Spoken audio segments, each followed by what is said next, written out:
సంధ్యా theatre తొక్కిసలాట ఘటనలో Allu Arjun bail petition పై నాంపల్లి కోర్టులో విచారణ జరుగుతోంది. ఈ కేసులో చిక్కడపల్లి పోలీసులు కౌంటర్ దాఖలు చేశారు. కౌంటర్ పై అల్లు అర్జున్ తరపున న్యాయవాది నిరంజన్ రెడ్డి వాదనలు వినిపిస్తున్నారు.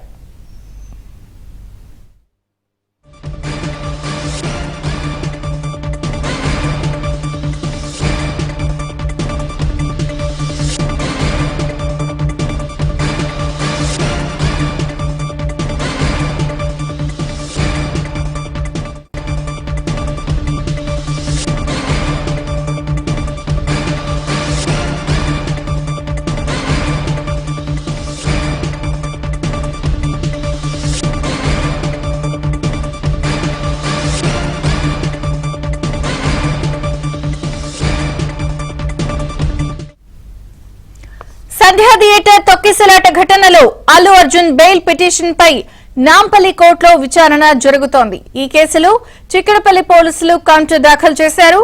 కౌంటర్ పై అల్లు అర్జున్ తరపున న్యాయవాది నిరంజన్ రెడ్డి వాదనలు వినిపిస్తున్నారు.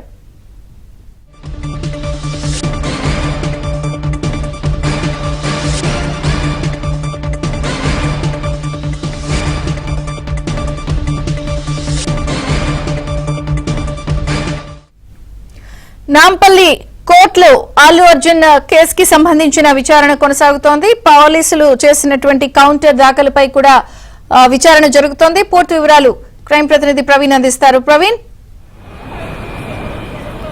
సంధ్యా థియేటర్ ఘటనపై ఇప్పటికే నాంపల్లి కోర్టులో విచారణ ప్రారంభమైంది. అల్లు అర్జున్ బెయిల్ పిటిషన్కి సంబంధించి విచారణ కొనసాగుతుంది. ఇప్పటికే చిక్కడపల్లి పోలీసులు కౌంటర్ కూడా దాఖలు చేయడం జరిగింది. చిక్కడపల్లి పోలీసులు దాఖలు చేసినటువంటి కౌంటర్ పైన ప్రస్తుతం ఈ వ్యవహారంలో అంటే కౌంటర్ పైన పిటిషనర్ గా ఉన్నటువంటి అల్లు అర్జున్ తరపు న్యాయవాది నిరంజన్ రెడ్డి కూడా తన వాదనలు వినిపిస్తూ ఉన్నాడు.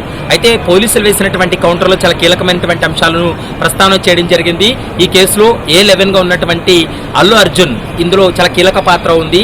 అతను రోడ్ షో చేస్తూ వస్తుండడం వల్లనే అక్కడ రేవతి అనేటువంటి మహిళ ప్రాణాలు కోల్పోయింది. ఆమె కుమారుడు కూడా ప్రాణాలతో కొట్టుమిట్టాడుతున్నాడు. కాబట్టి ఈ పరిస్థితుల్లో ఇన్వెస్టిగేషన్ కొనసాగుతున్నటువంటి నేపథ్యంలో దర్యాప్తు సమయంలో ఒకవేళ బెయిల్ మంజూరు చేసినట్లయితే కేసు పైన ప్రభావం చూపేటువంటి అవకాశం ఉంటుంది, సాక్షులను ప్రభావితం చేసేటువంటి అవకాశం ఉంటుంది. కాబట్టి దాన్ని దృష్టిలో పెట్టుకొని బెయిల్ మంజూరు చేయవద్దంటూ కూడా ఇప్పటికే చిక్కడపల్లి పోలీసులు కౌంటర్ దాఖలు చేశారు. మరోవైపు ఇటు ఇప్పటికే అంటే పోలీసులు వేసినటువంటి కౌంటర్ పైన నిరంజన్ రెడ్డి కూడా తన వాదనలు వినిపిస్తూ ఉన్నారు. నిరంజన్ రెడ్డి యొక్క వాదనలో అయితే మాత్రం స్పష్టంగా చెప్తున్నారు, ఈ కేసులో ప్రత్యక్షంగా కానీ పరోక్షంగా కానీ అల్లు అర్జున్ ప్రమేయం లేదు. కాబట్టి ఇప్పటికే మా యొక్క వాదనలు విన్న తర్వాతే తెలంగాణ హైకోర్టు మధ్యంతర బెయిల్ మంజూరు చేసింది. 4 వారాల పాటు మధ్యంతర బెయిల్ మంజూరు చేసింది అనేటువంటి అంశాన్ని నాంపల్లి కోర్టు కూడా తెలియజేయడం జరిగింది. కాబట్టి ఈ కేసులో అతని ప్రమేయం ఉన్నట్లు ఎక్కడ ఆధారాలు లేవు. కాబట్టి ఖచ్చితంగా బెయిల్ మంజూరు చేయాలనేటువంటి అంశాన్ని ఇప్పటికే నిరంజన్ రెడ్డి కూడా తన వాదనలు వినిపిస్తున్నాడు. ఇరు వాదనలు విన్న తర్వాత కోర్టు ఎలాంటి నిర్ణయం తీసుకోబోతుంది అనేది మాత్రం చూడాల్సినటువంటి అవసరం ఉంటుంది. మరోవైపు తొక్కిసలాటలో జరిగినటువంటి అంశాలన్నింటినీ కూడా మరోవైపు రోడ్ షో విషయం కావచ్చు, అల్లు అర్జున్ లోపలికి వెళ్ళినటువంటి సమయం, తర్వాత బయటకు వచ్చేటువంటి సమయంలో ఏం జరిగింది, అల్లు అర్జున్ రాకముందు ఏ విధంగా ఉంది, వచ్చిన తర్వాత పరిస్థితులు ఏ విధంగా మారిపోయాయి అనేటువంటి అంశాలన్నిటిపైన పూర్తి స్థాయిలో ఇప్పటికే చిక్కడపల్లి పోలీసులు కౌంటర్ దాఖలు చేయడం జరిగింది.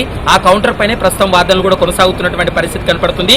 మరొక 1-2 గంటల పాటు కౌంటర్ పైన వాదనలు ముగిసిన తర్వాత Nampally court Allu Arjun bail petition సంబంధించి ఒక కీలకమైనటువంటి నిర్ణయం తీసుకునేటువంటి అవకాశం ఉంటుంది. ప్రస్తుతం అయితే మాత్రం పిటిషనర్ తరపు న్యాయవాది యొక్క వాదనలు అయితే కొనసాగుతున్నాయనేది కూడా మనకు స్పష్టంగా అర్థమవుతుంది. ప్రస్తుతం అయితే మధ్యంతర బెయిల్ పై ఉన్నటువంటి అంశాన్ని అయితే మాత్రం న్యాయస్థానం ముందు కూడా మెన్షన్ చేశారు. అదే విషయాన్ని వాదనల రూపంలో కూడా చెప్పడం జరిగింది. కాబట్టి ఖచ్చితంగా తమకు బెయిల్ మంజూరు చేయాలనేటువంటి అంశాన్ని పదే పిటిషనర్ తరపు న్యాయవాది తన వాదనలు వినిపిస్తున్నాడు.